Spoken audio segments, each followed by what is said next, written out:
Today, we're diving into the aftermath of Cyclone Ditwah, a storm that seemed to come out of nowhere with just shocking speed and left Sri Lanka facing a true national tragedy. The scale of what happened here is something the world, well, it simply cannot ignore.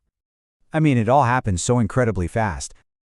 What started as just one night, well, it quickly became this single, severe cyclonic storm, just gathering unbelievable force over the Indian Ocean. And the result? An entire nation pushed to the absolute brink as catastrophic flooding and landslides just tore through the country. Okay, so to really get a handle on this, we've got to start with the people who were directly in the storm's path.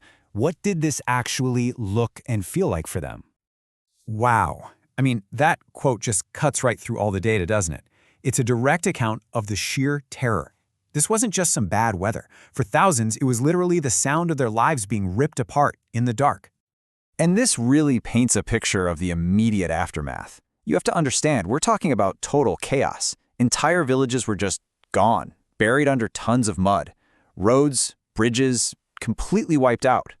All the while, hospitals are just overflowing, and you've got families desperately digging through rubble for their loved ones, just hoping for a miracle.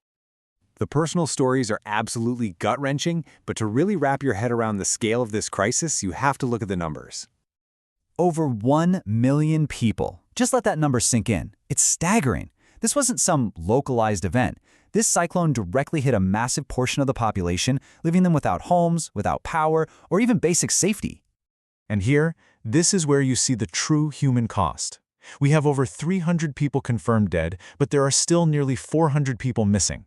And remember, these aren't just statistics on a chart, they're individuals, with families waiting in absolute agony, and that number, tragically, is still expected to rise.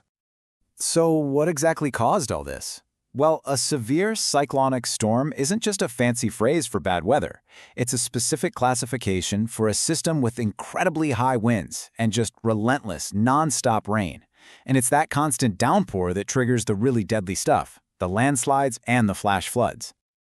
With a disaster of this magnitude, the immediate response is absolutely everything. So this next section focuses on that urgent life-or-death race against the clock. The Sri Lankan government moved quickly, declaring a national emergency, which is a critical step that mobilizes all the country's resources. In response, the international community has started to kick into gear, with aid beginning to flow into the country. India, for example, was one of the first nations to respond with a massive 10-ton shipment. And this isn't just abstract help we're talking about. It's concrete, life-saving aid. Trained medical teams, essential medicines, and basic survival gear like water purifiers, tents, and food. And here's something really important to remember. The storm's impact doesn't just stop at a border. Cyclone Ditwah is still moving, and now heavy rainfall warnings have been issued for coastal states in India. This is very much an ongoing regional event. But you know, with any major crisis like this, the response is never simple. And now we get to the complex conversations that are starting to bubble up from the chaos, the controversy, and the critical questions being asked.